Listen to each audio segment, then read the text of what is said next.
Hey everybody, so it's getting ready to get into the fall here, and that means winter is coming.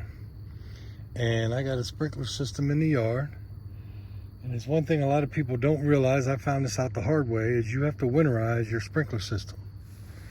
So underneath this big old pile of stuff is my wellhead, and what happens is the water comes up to about right here, and then there's a T, and then it goes down a little deeper and then heads to the house.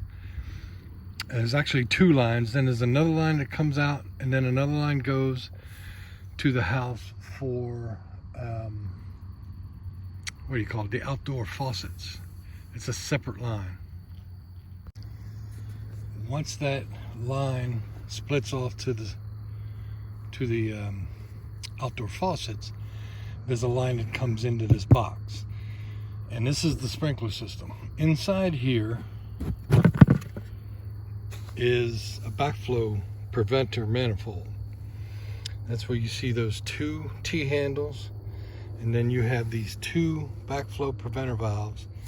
What that does is that prevents water from coming back from the sprinkler's head, or back from the sprinkler system into the manifold or into the water, house water.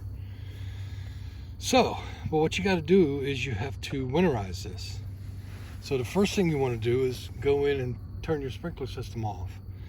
My sprinkler system, it's Wi-Fi. It's a Orbit, state-of-the-art system that I can control from my phone. So here's my sprinkler system. What this is a remote sensor for a rain gauge. So it picks up, I think if I get more than a 1/4 inch of rain, I have it set to a 1/4 inch or more, then it shuts off the sprinkler system for 24 hours. Open this up. Right now I have it set to off, but that's what it is. It's a b-hyve Wi-Fi made by Orbit. Does a really good job. If I open this up some more, you can see how it's wired to each one of the zones. This thing will take up to 12 zones, I think. And yeah, it's 12 zones. And it does a really good job. I mean, my phone connects to it. I can get in here, connects to my Wi-Fi. I can set programs to do whatever I want to the sprinkler system. But I really enjoy it. I got it off Amazon. I'll put a link to it in the settings. And let me show you that sensor. Here's the rain sensor. Just sits off of my gutter. And I have it set to a 1/4 inch. And if it fills up, it's got a little float on top of it, that little tab up there. Fills up to a 1/4 inch, it pops up, and then it tells my sprinkler system to not water for 24 hours. That's when it works. The sprinkler system also goes by the weather. So you put in your area code or your zip code, and it measures it. It gets on the internet and finds out what the weather's like, and if you're expecting rain, it shuts off the sprinkler system too. So what I do is I go into my phone and I set it to off. Now, if you have a manual system, you do the same thing. Go to the control panel and set it to off. Then what you want to do is you want to take this T handle that goes closest to your sprinkler system and turn that off. And that, when the handle is opposite or perpendicular to the water line, that's off. The other T handle you want to leave open. Then you have 4, on mine there are 4 bleed valves. There's 3 of them right there with those black caps, and then there's one up by that T handle. This one is before the T handle, so it has pressure on it. You don't want to open that one, but you want to take the caps off of the other 3. They just unscrew with your hand. You might need a wrench to get them off. They're just a little plastic cap.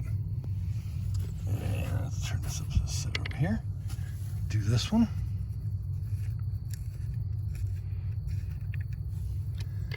And then one more. Sometimes these are hard to get to. Now these valves you can get on Amazon to replace yours. It's kind of tricky though, because it goes between those pipes, that pipe and that pipe. So what I had to do is I had to, when I replaced it, I had to dig all the dirt out and then slip it in and put this valve on first. I'm trying to remember how I did it. Oh, okay. I took that connector off. I had to cut the pipe, took that connector off, put everything together, and then slipped it into the pipe. There is another kind of pipe you can get that's like a slip pipe that you can put on that allows you to unscrew the plastic pipe and disconnect it without having to cut the pipe. If you have to cut the pipe, I recommend doing that. I didn't do it on this, but you know, 10 years from now, this valve will probably get corroded and start failing, and I'll end up having to replace it, and I'm definitely going to do that. If you don't winterize this, you have a chance of your sprinkler lines freezing. So once you get those caps off, get yourself a nice stubby flathead. Each one of these that you took them off has a little flathead screw in it. Right now it's closed, so the head, the line on the head is perpendicular to the pipe. So you want to open all three of these just like that. I think the first two won't bleed off anything, but the last one should. So let me do this one. Get it off of there. And it bled out a little bit. And then the last one, get my hand out the way. The last one's kind of tricky. It's back inside there.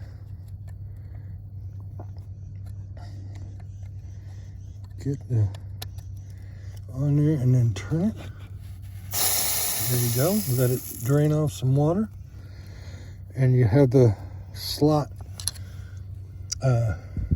parallel to the line. Now once you have that open, you can go ahead and take these caps, and what I do is I put them back on, but I don't tighten them all the way. I just put them on enough so that they're loose, but they're not screwed down all the way. You don't want to tighten them all the way, because you want, if there's any expansion from ice, you want that that excess water to leak out. So you just leave them, put them in, but don't tighten them all the way. If I can get this last one in. There we go. And there we have them. 1, 2, 3. That valve is closed. That valve is open. So now the sprinkler system, if it does freeze, it will come back up this way and it will leak out this last vent right here. These are open in case there's any water inside here and freezes. It'll have a place to go.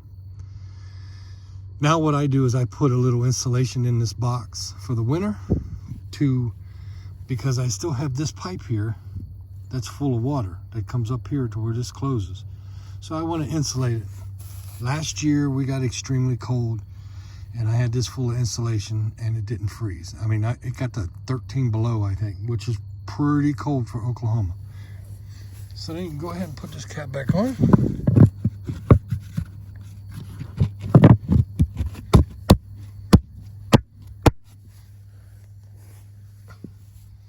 And we're ready for the winter.